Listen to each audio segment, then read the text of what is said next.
আমরা সকল ভক্তবৃন্দকে আমার সশ্রদ্ধ প্রণাম। সকালের আমাদের ভগবদ গীতা পঠন ক্লাসে প্রথমে আমরা ভগবানকে স্মরণ করে নেব। ওম নমো ভগবতে বাসুদেবায়। ওম নমো ভগবতে বাসুদেবায়। ওম নমো ভগবতে বাসুদেবায়।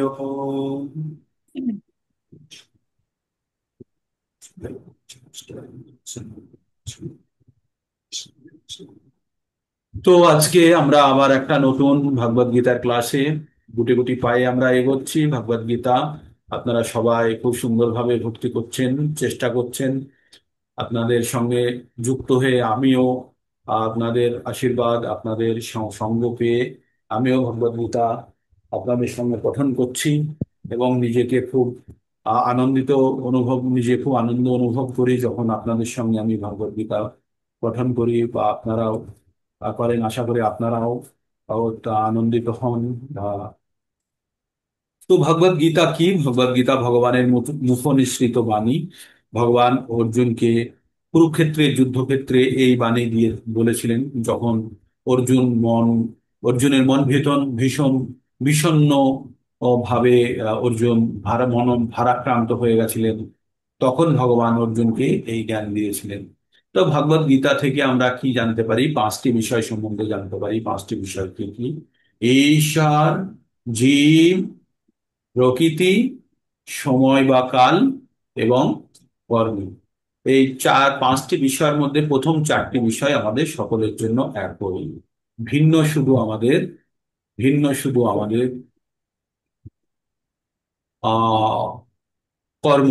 আর এই কর্মই নির্ধারণ করে যে আমাদের পুণ্য অথবা পাপ বা আমরা ভগবানের প্রতি কতখানি ভক্তি করলাম। এটা কর্মের মাধ্যমেই অ্যাকাউন্টিংটা হয়, গণনাটা হয়।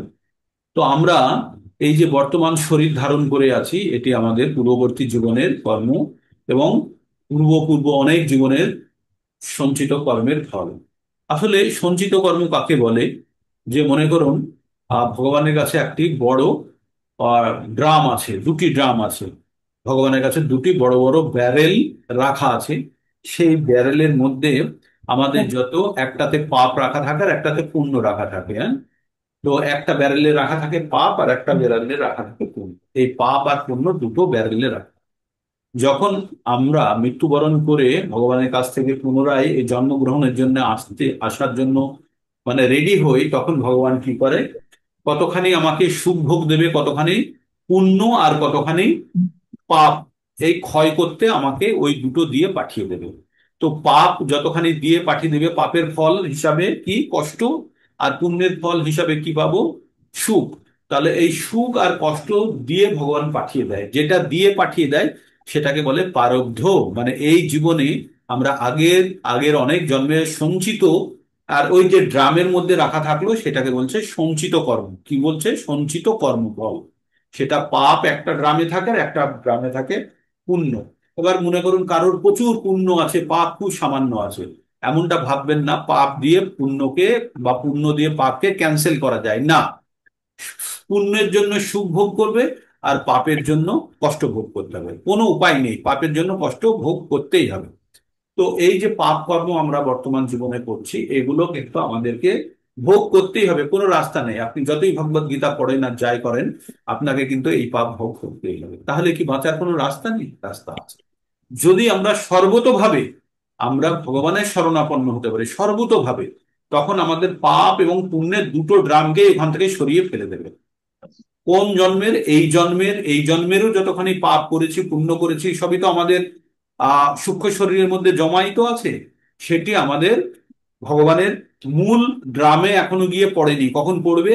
যখন আমরা যখন আমরা দেহত্যাগ করে আমাদের এই শরীরটি, এই আত্মা যখন এই শরীরকে বয়ে নিয়ে যাবে, তখন আমাদের এই সূক্ষ্ম শরীর থেকে হরে কৃষ্ণা, শুনতে পাচ্ছেন? যখন আমাদের এই সূক্ষ্ম শরীরের সঙ্গে আমাদের কি বয়ে নিয়ে যাবে? পাপ আর পুণ্য যত কর্মফল আছে সব বয়ে নিয়ে যাবে। তখন ওই ড্রামের মধ্যে গিয়ে পড়বে। কোন ড্রামে? যে আমাদের সঞ্চিত কর্মফলের যে ড্রাম আছে সেই ড্রামের মধ্যে পড়বে। সেই ড্রাম থেকে আমাদের আবার অ্যালোকেট হবে কতখানি পুণ্য আর কতখানি পাপ। এই যে অ্যালোকেশন, এই অ্যালোকেশনটাকেই বলে, বা এই যে বিতরণ, ওই পাপ আর পুণ্য, ড্রামে এখনো পুণ্য আছে, তা সত্ত্বেও আমাদের খুব সামান্য পরিমাণ, বা যতখানি পরিমাণ দিয়ে এই পৃথিবীতে পাঠানো হয় ততখানি আমরা ভোগ করি, সে সুখ ভোগ হোক আর পাপ ভোগ।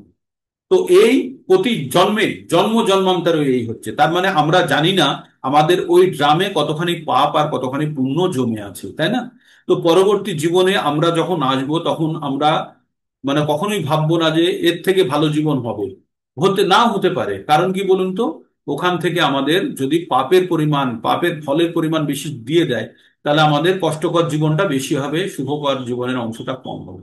তো আমাদের যে দুটো ড্রাম আছে সেই ড্রামে বেশিরভাগই আছে পাপ, আর খুব সামান্যই আছে সুখ, মানে পুণ্য ফল। তো ওই দুটো যখন আমাদের অ্যালট করে দেবে, তো তাহলে আমাদের কি হবে, পৃথিবীতে যখনই আসবো বেশিরভাগ সময় আমরা কষ্ট পাবো, আর খুব কম সময়ই আমাদের সুখ অনুভূত হবে, সুখের অনুভূতি পাবো। তো এইভাবে আমাদের, তো এই পাপকে বলে পারব্ধ, যেটা নিয়ে এসেছি সেটাকে বলে পারব্ধ। আর বর্তমানে যে পাপটা করেছি কিন্তু এখনো তার ফল আমি পাইনি, তাকে বলে কূট বা বীজ, বীজ পাপ। সেই পাপটা গিয়ে আবার প্রারব্ধের আবার সঞ্চিত খাতায় জমা হবে, সেই সঞ্চিত খাতা থেকে আবার পরবর্তী জীবনে আমাদেরকে দেবে। তার মানে বুঝতে পারছেন যে আমরা কি অবস্থায় আছি আমরা কেউ জানি না।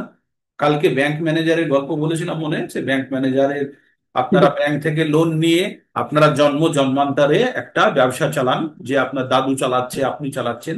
তো ব্যাংক থেকে লোন নিয়ে, তো সেই ব্যাংকের লোন আপনারা শোধ করতে পারেননি, তো প্রতি মাসে আপনারা ইএমআই দিয়ে যান, একটা নির্দিষ্ট ইএমআই দিতে হয়, মনে করুন 40,000 50,000 টাকা করে দিয়ে যায়, আর বছরের শেষে একটা করে স্টেটমেন্ট দেয়। সে স্টেটমেন্টে এসে অনেক লক্ষ লক্ষ টাকার একটা হিসাব লেখা থাকে। তো আপনারা কখনোই ভাবতে পারেননি যে ওই টাকা শোধ করবে। একদিন হঠাৎ ব্যাংক ম্যানেজার আপনাকে ফোন করলো, ফোন করে বলল যে রামবাবু একটা কাজ করুন। বলছে কি? যে আপনি প্রতি মাসে কত টাকা উপার্জন করেন? তো বলল যে মোটামুটি ধরুন ওই 1.5 লাখ টাকা মতো উপার্জন করি। তো বলল যে আপনি এক কাজ করুন, আপনার পুরো 1.5 লাখ টাকাটা আপনি ব্যাংকে জমা করে দিন, আপনার যত ঋণ আছে সব শোধ হয়ে যাবে। তখন রামবাবু বললো, আপনি বলেন কি, তাই কখনো? বলছে, হ্যাঁ আমি বলছি, আপনি এটা শুনুন।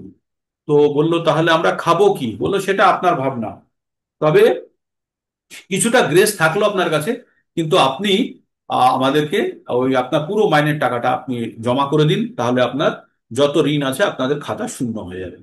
তখন বাড়িতে এসে তার পরিবারের সঙ্গে কথা বললো। প্রথমে তো তারা ভাবছিল যে আমরা কি খাবো, আমরা খেতে পাবো না। তখন বলল, তারপরে তারা নিজেদের মধ্যে আলোচনা করার পরে সিদ্ধান্ত নিল যে ইয়েস, যা পারবো সমস্ত পয়সা অনেস্টির সঙ্গে দেবো। তখন কখনো ভেবেছিল যে কিছুটা যদি আমরা লুকিয়ে রেখে দিই তাহলে কি করে জানবে। তো ব্যাংক ম্যানেজার বলেছিল এটা তখনই সম্ভব হবে যদি সম্পূর্ণভাবে সততার সঙ্গে আপনি সম্পূর্ণ পয়সা জমা করেন। ঠিক? তো তখন তারপরে তারপরে কি করলো, তারপরে সে পরিশ্রম যেমন করে পুরো মাসে কঠোর পরিশ্রম করলো, করে যতখানি সঞ্চিত মাসে ইনকাম পুরোটা ব্যাংকে জমা করলো, করে জন্ম মানে ওদের বংশ করা করা বংশ ক্রমানুসারে যে তাদের ধার ছিল সেই ধার থেকে উদ্ধার হচ্ছে।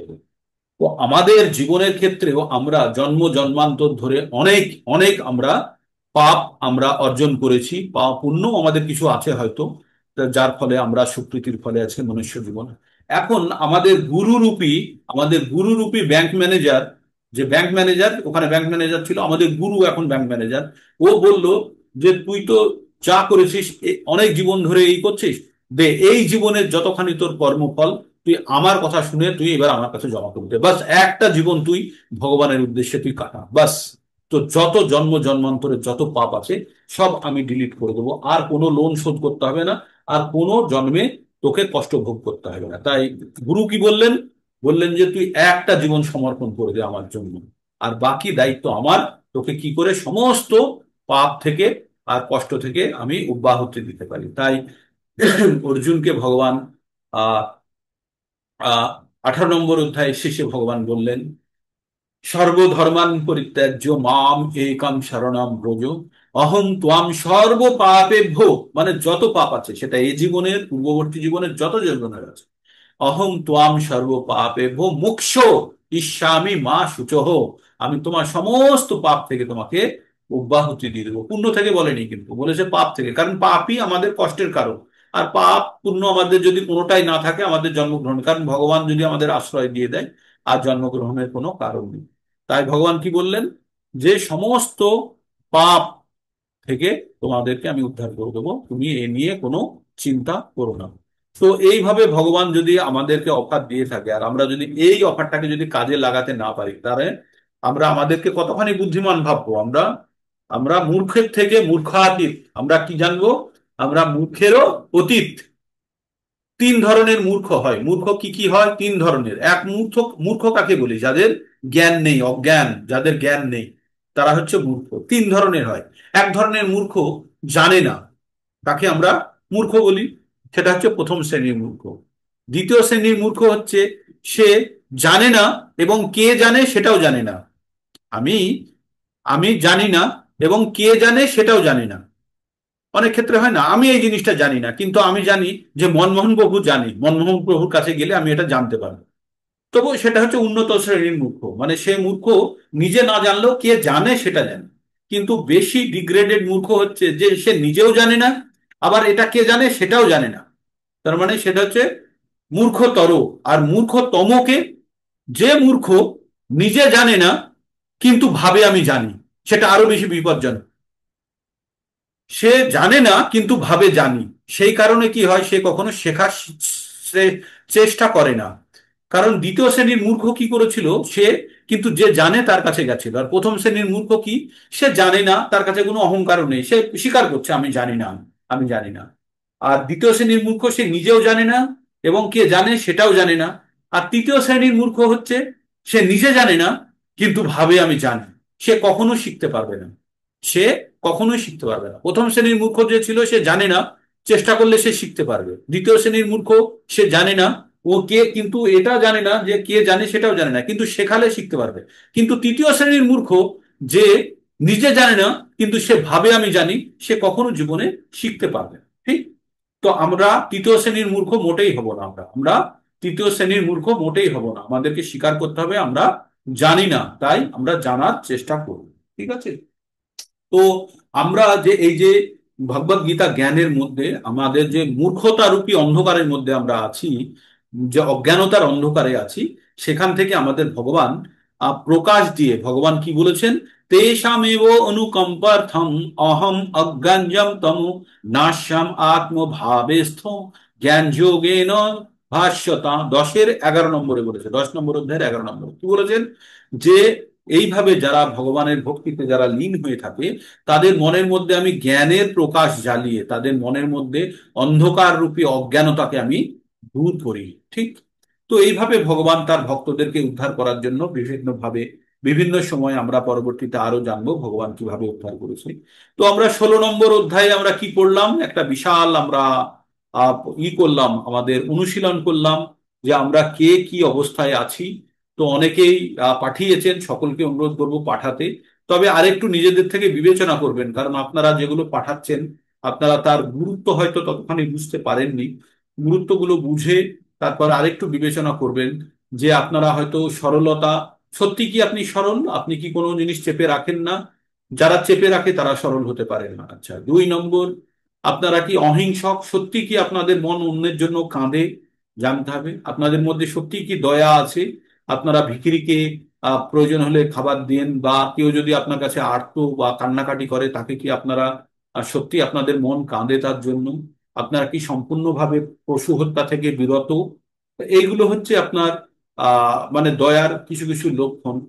তারপরে যজ্ঞ আপনারা লিখেছেন, কেউ লেখেননি যে যজ্ঞ করেন না। আপনারা তো সবাই যজ্ঞ করেন। কি যজ্ঞ করেন? নাম যজ্ঞ করেন। আর এই কলিযুগের যজ্ঞ কি? নাম যজ্ঞ। হরে কৃষ্ণা কৃষ্ণ কৃষ্ণ হরে হরে, হরে রাম রাম রাম হরে হরে। তো এটা হচ্ছে কলিযুগের যজ্ঞ, সংকীর্তন যজ্ঞ।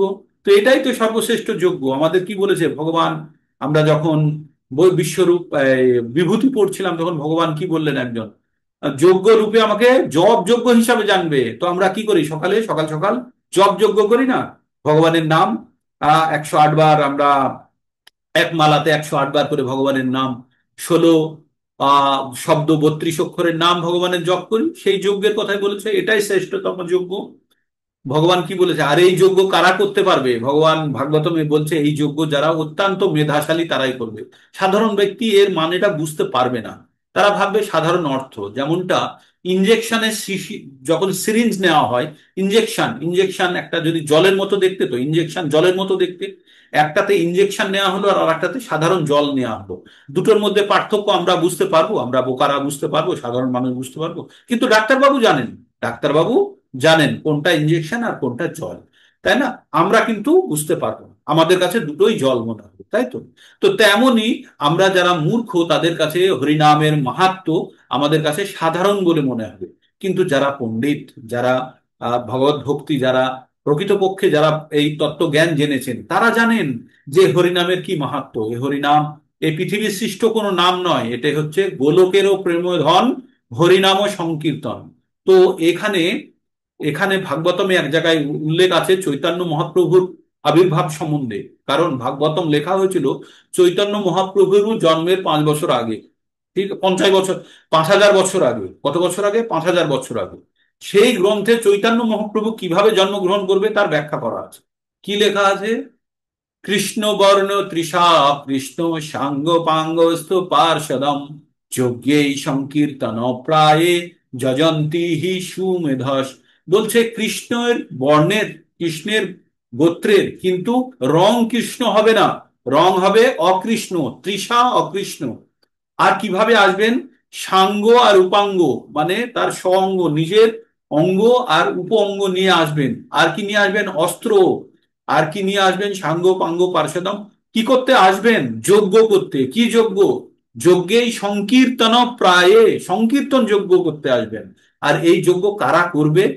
যজন্তী মানে পুজো করা বা এই যজ্ঞে অনুষ্ঠান অংশগ্রহণ করা। যজন্তী হি, অবশ্যই কি হতে হবে? সুমেধস, মেধস মানে হচ্ছে বুদ্ধিমান ব্যক্তিরা। শুধু বুদ্ধিমান ব্যক্তিরাই এতে অংশগ্রহণ করবে, কিন্তু শুধু বুদ্ধিমান নয়, তার ওখানে কি লেখা আছে? সুমেধস, অত্যন্ত বুদ্ধিমান, অতিরিক্ত বুদ্ধিমান তারাই শুধু এই সংকীর্তন যজ্ঞে যোগদান করতে পারবে, বাকিরা এটাকে তুচ্ছ মনে করবে। যেমনটা বোকারা ইঞ্জেকশনের শিশি, সিরিঞ্জের মধ্যে জল আর ওষুধের মধ্যে পার্থক্য জানে না, সাধারণ ব্যক্তিরা হরিনামের মাহাত্ম্য আর সাধারণ কথার মধ্যে পার্থক্য জানে না। তো সেই জেনে আমরা কি করতে হবে? এই কলিযুগে আমাদের যজ্ঞ করতে হবে। কি যজ্ঞ করতে হবে? হরিনাম সংকীর্তন যজ্ঞ করতে হবে, এটাই একমাত্র উদ্ধারের পথ। তাই ভগবান কি বলছেন? হরের নাম এইব, হরের নাম হরের নাম এইব কেবলম কলৌ নস্তো, কলৌ নাস্তব্য নাস্তব্য নাস্তব্য গতিরন্যথা। হরের নাম হরের নাম এইব কেবলম কলৌ নস্তব্য নাস্তব্য নাস্তব্য গতির অন্যথা। বলছে হরির নাম হরির নাম হরির নাম, হরির নামই কেবল কলিযুগে উদ্ধার করতে পারে, আর কোনো গতি নেই, গতি নেই, গতি নেই। এই বলে ভগবান চৈতন্য চরিতামৃতে হরিনামের মাহাত্ম্য সম্বন্ধে বলেছেন। তো আমরা 16 নম্বর অধ্যায় আমরা পঠন করে ফেলেছি, আমাদের গুণাবলী আমরা দেখতে পেয়েছি। আমাদের মধ্যে গুণাবলীর মধ্যে আমরা দেখেছি যে কি কি গুণ আমাদের মধ্যে আছে আর কি কি শুদ্ধিকরণের দরকার। যারা যারা পাঠিয়েছেন খুব ভালো, তারা নিজেদেরকে ইন্ট্রোস্পেক্ট করবেন, মানে নিজেকে নিজের ভিতরে দেখার চেষ্টা করবেন, যেগুলো আমি লিখেছি কতখানি আমি সত্যি। আর আর কি দেখবেন?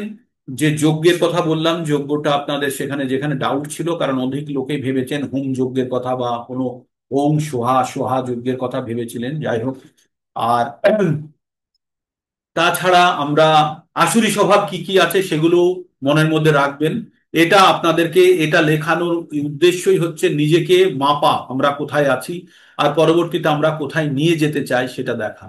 আমাদের দোষ না খুঁজে বার করতে পারলে আমরা সেটা কখনো শুধরাতে পারবো না। তাই আমাদের দোষগুলো, নিজেদের দোষ নিজেদেরকে খুঁজে বার করতে হবে, নাকি আমরা অন্যের দোষ দর্শন করব বা অন্য কেউ আমার দোষ দর্শন করবে, ঠিক? তো ভগবত গীতাতে তাহলে আমরা কি বললাম? যে আসুরি ব্যক্তিদের যে গুণগুলো আছে, ভগবান আসুরি ব্যক্তিরা আর নিজেদেরকে, তারা ভাবে যে আমি ভগবান, আমি সুখী, আমি বলবান, আর আমি নিজের ইচ্ছা মতো আমি যা করব সব করব, আমি দান করব, আমি যজ্ঞ করব, আমি আমি বা যজ্ঞ করব, দান করব, নিজের অহংকার বশত বলে। কিন্তু এগুলো এগুলো আসুরি লোকের স্বভাবের। এতে কোনো পুণ্য অর্জন বা কোনো ফল, তারা প্রকৃতপক্ষে ফল পাওয়া যায় না। এইরকম অহংকারী, এইরকম আসুরি স্বভাবের ব্যক্তিদেরকে ভগবান বারবার আসুরি জন্মেই দেয়। আর তারা ধীরে ধীরে তারা অধঃপতিত হয়ে কখনোই তারা ভগবানকে প্রাপ্ত করতে পারে না। তারপরে ভগবান বললেন, যো শাস্ত্র বিধি উৎসর্য যজন্ত, যো শাস্ত্র বিধি উৎসর্য বর্ততে কাম কারত, এ यो शास्त्रविधिमुत्सर्जो वर्तते कामो कारक, ना सिद्धिम अवाप्नोति ना সুখম না পরম গতিম। তো ভগবান কি বললেন শেষে? যো শাস্ত্র বিধি মুৎসর্জ বর্ততে কামো কারত, না সিদ্ধিম অবাপ্নোতি না সুখম না পরম গতিম। কি বললেন? যে সমস্ত ব্যক্তিরা শাস্ত্রের বিধি না পালন করে নিজের ইচ্ছা মতো, নিজের কাম, নিজের ইচ্ছাকে চরিতার্থ করার জন্য নিজের মতো করে পুজো অর্চনা করে বা যা কিছু করে, তাতে না তারা সুখ পায়, না তারা শান্তি পায়, না তারা ভগবানকে আহ পেতে পারে। তো এখানে কি লিখেছে? না সিদ্ধি হয়, না সুখ পায়, না শান্তি পায়, না তাদের পরম গতি হয়, তাদের গতি হয় না। যে শাস্ত্রবিধি পরিত্যাগ করে কামের বশবর্তী হয়ে যথাচারে লিপ্ত থাকে, সে সিদ্ধি, সুখ অথবা পরম গতি লাভ করতে পারে না। তাই এখানে কি বলা হলো? তস্মাদ শাস্ত্রম প্রমাণম তে কার্য অকার্য ব্যবস্থিত জ্ঞাতা শাস্ত্র বিধানাত্মম কর্ম কর্তুম অর্হসি। তাই কি বললেন? অতএব কর্ম এবং অকর্তব্য, কর্তব্য এবং অকর্তব্য নির্ধারণে শাস্ত্রই একমাত্র প্রমাণ। কি বললো? তসমাদ শাস্ত্রাং প্রমাণাং, শাস্ত্রই প্রমাণ কিসের জন্য? কার্য এবং অকার্য, কর্তব্য কি আর অকর্তব্য কি, এই দুটো শাস্ত্রই প্রমাণ।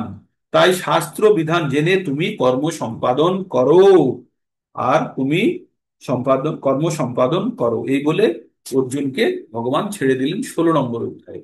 এবার আমরা প্রবেশ করব 17 নম্বর অধ্যায়ে। 17 নম্বর অধ্যায়ের নাম হচ্ছে শ্রদ্ধাত্রয় বিভাগ যোগ। তিন ধরনের শ্রদ্ধা। শ্রদ্ধা তিন ধরনের কেন? ওই তিন আমাদের সঙ্গে লেগে গেছে কোথায় থেকে? গুণ থেকে। প্রকৃতির তিনটে গুণ, সাতস রজস আর তমস। তো এই অধ্যায়ে 14 নম্বরে যে পড়েছি, 14 নম্বর চ্যাপ্টারে আমরা কি পড়েছি? প্রকৃতির তিনটে গুণ, সত, রজ আর তম। ওই তিনটে গুণের আবার এবার বিস্তারিত রূপে আমাদের উপরে কিভাবে প্রভাব বিস্তার করে, আর কি কি কারণে ওই তিনটে গুণের প্রভাব আসে, সেটা এবার আমরা জানতে পারবো। হ্যাঁ, আরেকটু বিস্তারিত পড়বো 14 নম্বর অধ্যায়ের এক্সটেনশন। তো 16 নম্বরে কোথায় ছাড়লাম তাহলে? 16 নম্বরে কোথায় ছাড়লাম? যো শাস্ত্র বিধি মুৎসর্য, যো শাস্ত্র বিধি মুৎসর্য বর্ততে কাম কারত, নাশ শান্তিম অবাপ্নোতি না নাশ সিদ্ধিম অবাপ্নোতি না সুখম না পরম গতিম বললো। এবার 17 নম্বরে অর্জুনের মাথায় ঢুকে গেছে যে শাস্ত্রবিধি উৎসর্য, এটা আবার কি কথা হলো? তাই অর্জুন এবার জিজ্ঞেস করছে।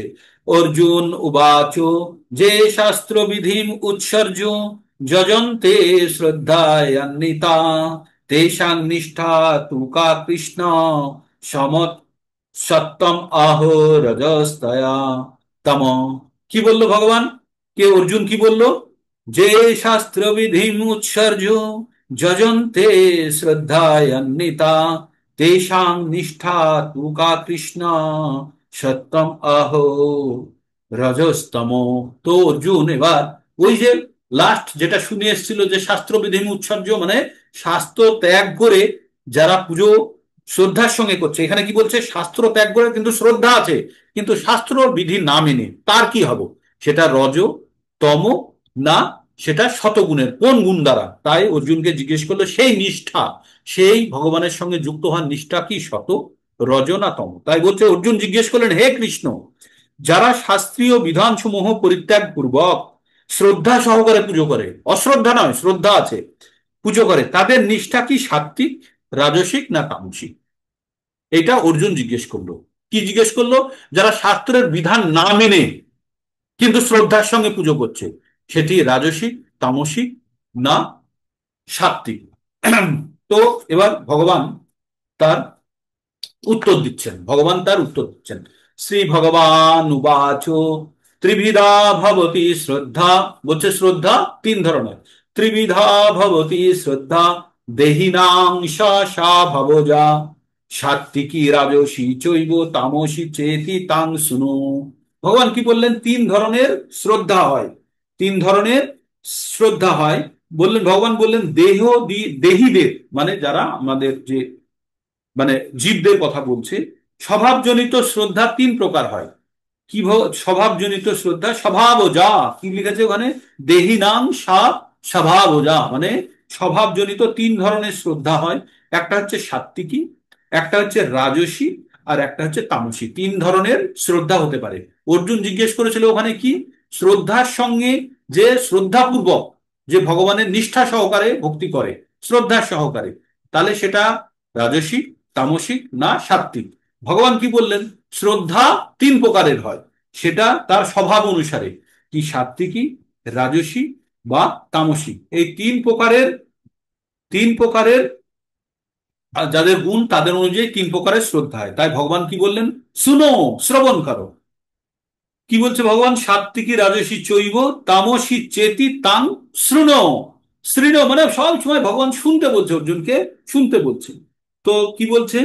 সত্তানুরূপা সর্বস্ব শ্রদ্ধা ভবতি ভারত শ্রদ্ধাময় হয়ং পুরুষ যো যচ্ছদ্র যশ্রদ্ধ স এব স। ভগবান কি বলেন?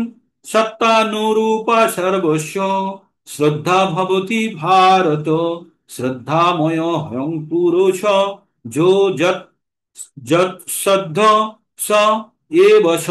বললেন, হে ভারত, সকলের শ্রদ্ধা নিজ নিজ অস্তিত্বের অনুরূপ হয়। যে যেমন তার তেমন শ্রদ্ধা হবে।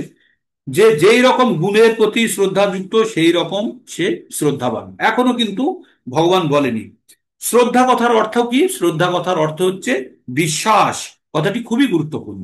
শ্রদ্ধা অথবা বিশ্বাসের প্রথম উদয় হয় শতগুণের মাধ্যমে। যতক্ষণ না পর্যন্ত আপনাদের মধ্যে শতগুণের প্রভাব আসছে, ততক্ষণ পর্যন্ত আপনাদের কিন্তু শ্রদ্ধার উদয় হয়। তার মানে ভগবানের প্রতি আপনাদের শ্রদ্ধা যখনই শুরু হচ্ছে, তখনই জানবেন কিছুটা হলেও আপনাদের মধ্যে শতগুণের উদ্ভব হয়েছে। কারো শ্রদ্ধা দেবদেবীর প্রতি, অথবা মন গড়া কোনো ভগবান বা কিংবা কোনো অলিক কল্পনার প্রতি থাকতে পারে। এই দৃঢ় বিশ্বাস তার জড়জগতের শতগুণের কর্ম থেকে উদ্ভূত হয়। এই যে বিশ্বাস, দৃঢ় বিশ্বাস শতগুণের কারণে উদ্ভূত হয়। তার মানে আপনারা যারা ভক্তি করছেন, প্রত্যেকের মধ্যে শতগুণের প্রভাব আছে, প্রত্যেকের মধ্যে শতগুণের প্রভাব আছে। এমন নয় যে কারোর মধ্যে শতগুণ নেই, পুরো রজ বা তম নেই। আপনারা প্রত্যেকের মধ্যে শতগুণ আছে, তাই তো আপনারা ভগবত ভক্তির কথা শুনছেন, পালন করছেন, চেষ্টা করছেন, অন্যকে শোনানোর চেষ্টা করছেন। তারপরে ভগবান কি বলছেন? যা জড়জগতের শতগুণের কর্ম থেকে উদ্ভূত হয়। কিন্তু জড়জাগতিক জীবনে কোনো কর্মই পরিপূর্ণ পরিশুদ্ধ নয়, সেগুলি মিশ্র প্রকৃতির। সেই শুদ্ধ গুণসম্পন্ন হয় না। শুদ্ধ শত হচ্ছে অপ্রাকৃত, শুদ্ধ শত হচ্ছে অপ্রাকৃত। সেই শুদ্ধ সত্ত্বে পরমেশ্বর ভগবানের যথার্থ উপলব্ধি করতে পারা যায়। সেই শুদ্ধ সত্ত্বে যদি শুদ্ধ শতগুণে কেউ যদি পৌঁছে যায়, তখন কিন্তু সে পরমেশ্বর ভগবানের মানে অবস্থিতি উপলব্ধি করতে পারবে। কারো শ্রদ্ধা যতক্ষণ না পর্যন্ত শুদ্ধ শত মানে প্রতিষ্ঠিত হচ্ছে, ততক্ষণ পর্যন্ত সে জড় প্রকৃতির গুণের দ্বারা কলুষিত হতে পারে। জড় প্রকৃতির কলুষিত গুণগুলি হৃদয়ে বিস্তার লাভ করে। অতএব জড় প্রকৃতির বিশেষ কোনো গুণের সংস্পর্শে হৃদয়ের স্থিতি অনুসারে জীবের শ্রদ্ধা প্রকাশ হয়। এটি বুঝতে হবে, কারো হৃদয় যদি শতগুণের দ্বারা প্রভাবিত থাকে, তাহলে তার শ্রদ্ধা হবে সাত্ত্বিক। আর হৃদয় যদি রজগুণের দ্বারা প্রভাবিত থাকে, তাহলে তার শ্রদ্ধা হবে রাজসিক। আর হৃদয় যদি তপগুণের দ্বারা প্রভাবিত থাকে, তাহলে মোহাচ্ছন্ন হবে। একজন হরিনাম জপ করুন তো, 1 মিনিট আমি আসছি। একজন হরিনাম জপ করুন। हरे कृष्ण कृष्ण कृष्ण हरे हरे हरे राम राम राम हरे हरे हरे कृष्ण ये Krishna Krishna Hare Krishna Krishna, Hare Krishna, हरे Krishna राम Krishna, हरे Hare Hare, राम हरे Hare हरे Ram, Hare हरे Ram, Ram कृष्ण Ram, हरे Hare Krishna Hare, Krishna Krishna Hare Hare Hare हरे Hare, राम Hare हरे Ram, Ram Hare Ram Ram, Ram Ram Hare Hare Ram, Hare Hare, हरे Hare Krishna Krishna, Hare Krishna Krishna, Krishna हरे Krishna हरे Krishna, हरे Hare Hare, Ram Hare Ram Ram, Hare Ram Ram, हरे Ram हरे Ram, Hare हरे Hare, Hare Krishna Krishna, Hare Krishna Krishna, Hare Hare Krishna Krishna, हरे Hare Hare, Ram Hare Ram, Ram Hare Ram, Ram Ram, हरे Hare Hare, Krishna हरे कृष्ण कृष्ण कृष्ण हरे हरे, हरे राम राम राम। राम हरे हरे তো আমরা কি পড়ছিলাম? আমরা শ্রদ্ধার প্রকারভেদ পড়ছিলাম। শ্রদ্ধা তিন ধরনের হয়। কি কি প্রকার? এক নম্বর হচ্ছে শ্রদ্ধা হচ্ছে সাত্ত্বিক। যদি আমরা শুদ্ধ শতগুণে থাকি তখন যে শ্রদ্ধা হবে সেটা হবে সাত্ত্বিক। আর শুদ্ধ সাত্ত্বিক শ্রদ্ধা যখন হবে তখন কিন্তু আমরা ভগবানের অনুভূতি অনুভব করব। কিন্তু আমাদের মধ্যে যদি রজ এবং তমগুণ থাকে তাহলে সেই গুণের প্রভাবে কিন্তু আমাদের আমাদের শ্রদ্ধাও তার দ্বারা প্রভাবিত হবে। তো 4 নম্বর শ্লোকে কি বলছেন ভগবান? বলছেন যজন্তে সাত্বিকা দেবান। যাদের সাত্বিক শ্রদ্ধা তারা কার ভক্তি করবে? যজন্তে মানে ভক্তি করা বা পুজো করা। যজন্তে সাত্বিকা দেবান যক্ষ রাক্ষসী রাজসা প্রেতান ভূত গণ্যশ্চন্যে যজন্তে তমসা জনা। কি বললেন ভগবান? বললেন যজন্তী সাত্বিকা দেবান, যাদের যাদের শ্রদ্ধা শতগুণ দ্বারা প্রভাবিত তারা কি করবে? দেবতাদের পুজো করবে। তারা কি করবে? দেবতাদের। যক্ষ রাক্ষসী রাজসা, যাদের রাজগুণের প্রভাবে যাদের শ্রদ্ধা তারা যক্ষ এবং রাক্ষসের পুজো করবে। প্রেতান ভূত গণাংশ্চ অন্যে অন্যে, যারা প্রেত ভূত তাদের পুজো করবে। যাদের তমগুণ দিয়ে যাদের যাদের তমগুণের যাদের শ্রদ্ধা তারা প্রেতান ভূত রাক্ষস, তারা তান্ত্রিক পদ্ধতি অনেকটা তমগুণ দ্বারা প্রভাবিত থাকে। তমগুণে যারা তান্ত্রিক, যারা কাজকর্ম করে তাদের শ্রদ্ধা অনেকটা তমগুণ দ্বারা আচ্ছন্ন থাকে। ঠিক। তো বলছে সাত্ত্বিক ব্যক্তিরা দেবতাদের পুজো করে, রাজসিক ব্যক্তিরা যক্ষ রাক্ষসদের পুজো করে এবং তামসিক ব্যক্তিরা ভূত ও প্রেতাত্মাদের পুজো করে। ঠিক আছে, এতদূর পর্যন্ত আমরা বুঝতে পারলাম। তাহলে শতগুণে যারা, যাদের শ্রদ্ধা সাত্ত্বিক, তারা দেবতাদের পুজো করে, ভগবানের নয়। তাহলে শুদ্ধ শততে যারা থাকে তারাই শুধু ভগবানের, তাদের ভগবানের প্রতি তাদের আকর্ষণ বাড়ে। কিন্তু যদি শুদ্ধ শততে না যায় যারা, তাদের শ্রদ্ধা যদি এমনি সাত্ত্বিক হয় তাহলে তারা ভগবানের শ্রদ্ধা করবে, দেবতাদের পুজো করবে তারা। ঠিক। আর রাক্ষসদের পুজো করবে কারা? যারা রজ। আর যারা তম তারা ভূত প্রেত ইত্যাদি বা তন্ত্র সাধনা, কিছুটা তমগুণের প্রভাব থাকে তন্ত্র সাধনা করবে। ঠিক আছে, তন্ত্র সাধনা কখনোই সাত্ত্বিক বা রাজসিক, কিছুটা রাজসিক এবং বেশিটাই তামসিক। হুম। তারপরে ভগবান কি বলছেন?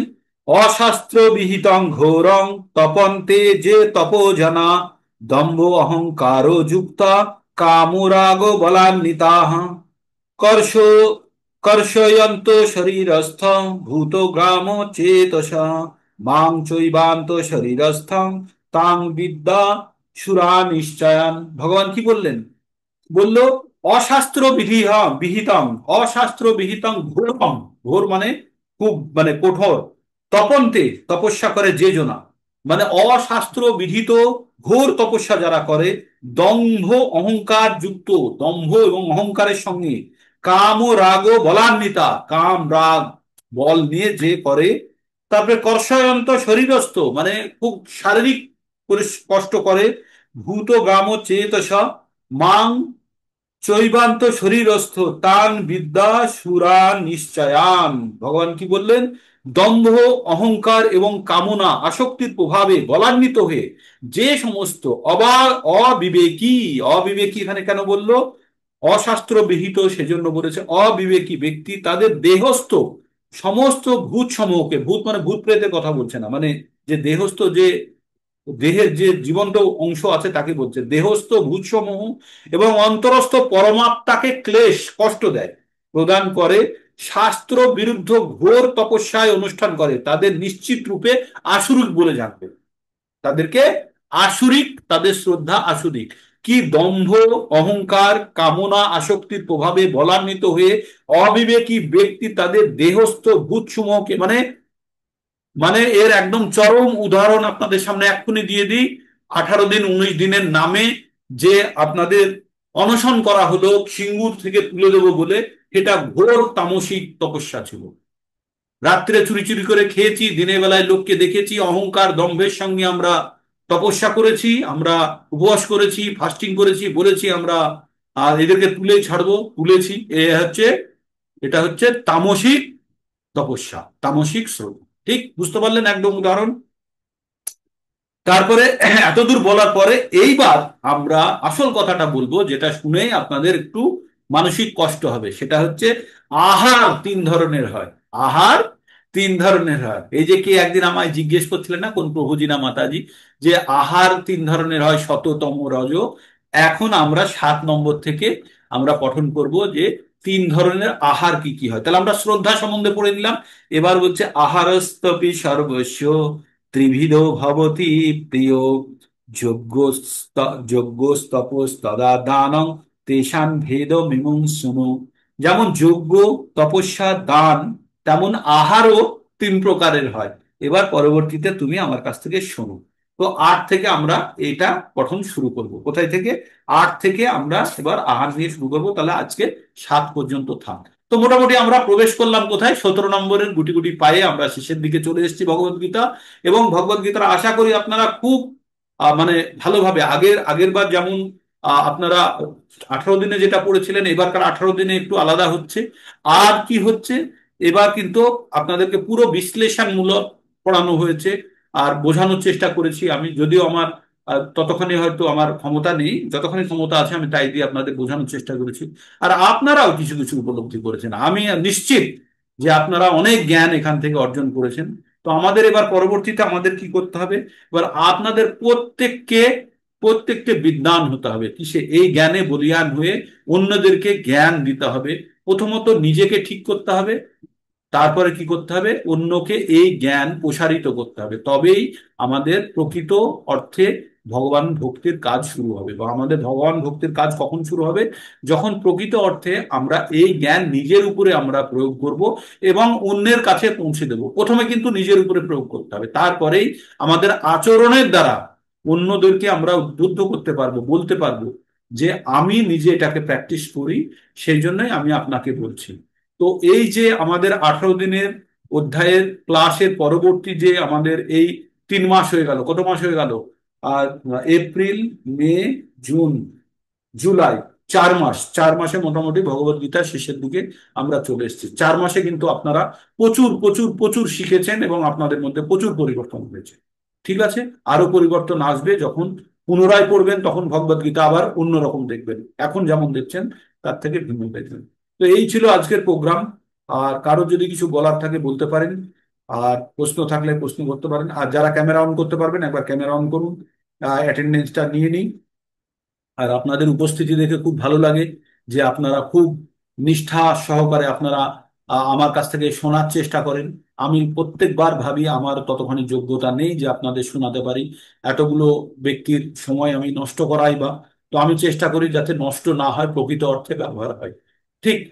হরে কৃষ্ণ কৃষ্ণ কৃষ্ণ হরে হরে, হরে রাম রাম রাম হরে হরে।